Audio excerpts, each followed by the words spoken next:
Today's topic is chili peppers. I'm sure those of you who are spice lovers like me will want to hear all about the benefits they can bring, but even those of you who aren't exactly fans of spice should stick around to learn about ways to incorporate it into the diet in a more subtle way to attain its benefits without crying over the heat. Chili peppers are the products of the capsicum plant, mainly noted for their spicy flavor. A chemical compound called capsaicin found in the white fibery part of the peppers is what has given them a superfood title in the nutrition industry. Capsaicin is what gives the pepper a spicy flavor. This is its chemical structure. Generally, compounds fall into either of two categories. They are either known as nonpolar or polar. As we have learned in the almonds video, electrons revolve around an atom. Electrons are the things that get transferred or shared when atoms bond together to form compounds. But sometimes, when two atoms try to share electrons, one atom ends up attracting the electron more than the other.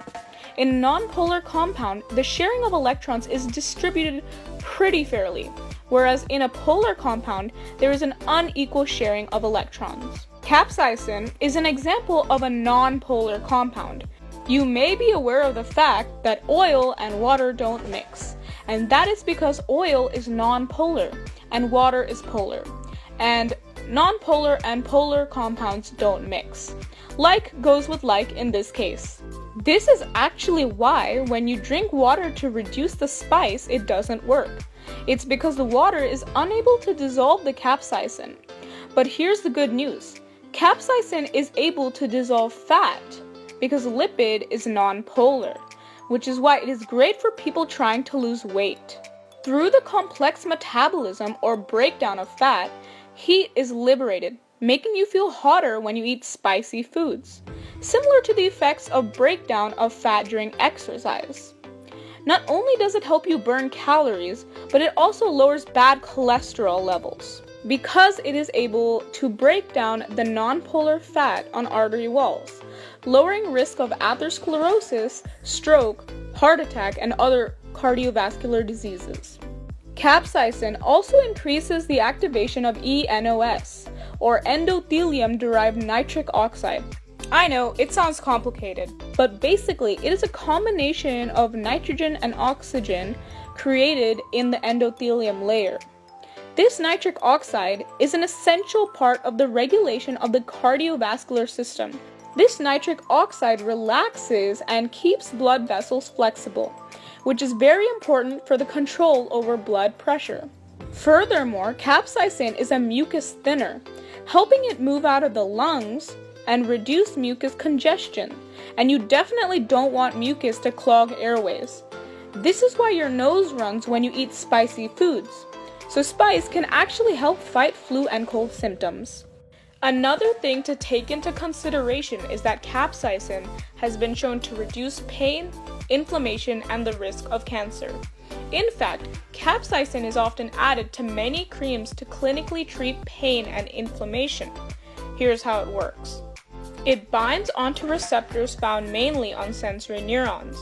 This is what causes us to perceive the burning or spicy sensations when you bite into the pepper.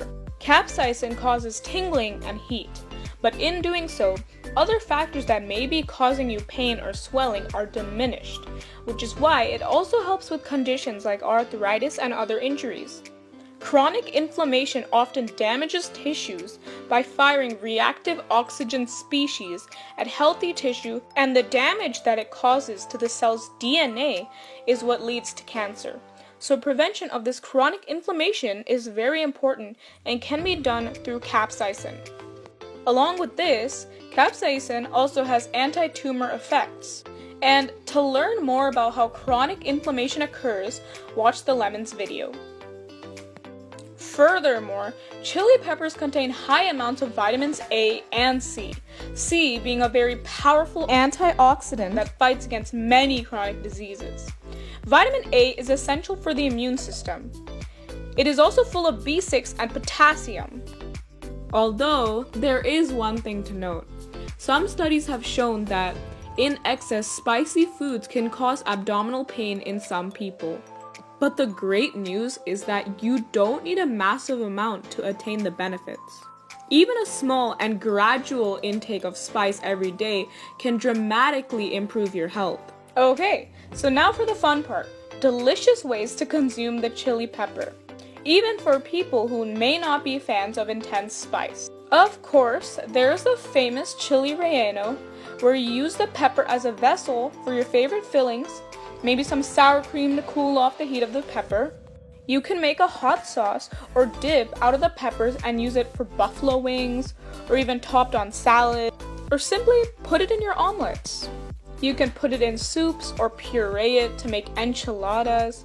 I mean, the possibilities are practically endless with this one. Chili peppers can be infused into practically any savory dish.